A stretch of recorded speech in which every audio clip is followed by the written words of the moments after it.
It's February 1, first Sunday of the month. What do? Go to have Mass. Thank you, Lord, for everything. You have taken a big burden off our shoulders.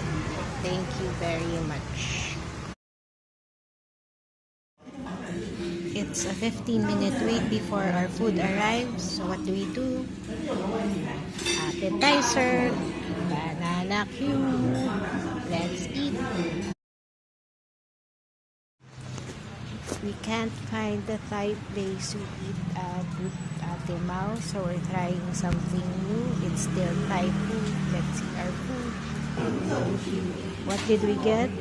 We have pepper chicken with rice and fried egg. It's a bit more expensive than the other Thai place, but it looks good. Let's eat.